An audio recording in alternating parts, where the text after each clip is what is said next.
अस्सलामुअलैकुम। मेरा नाम हमीद है। मेरिया 5 बेटियां 2 बेटे ने। बेटियां वड्डियां ने ते बेटे छोटे ने।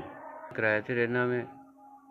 बड़ी मुश्किल मैं अपनी 3 बेटियां की शादी की। 5 बेटियां ने ते घर दे विच असीं 6 जी रहने आ ते किराए ते मकान है। ਉਹਦਾ किराया बहुत मुश्किल दे रहे हैं। रक्षा मेरे को है सी वो चोरी हो गया। बेटी ने कुछ पैसे जोड़ के रखे सन जिहदी मैं रक्षे की बाडी लई है। मैं रिक्शा चलाना चाहना। मैं लोगों को पैसे का पता किया नहीं किसी को मिले, लिहाजा मेरा होर कोई जरिया माश नहीं है।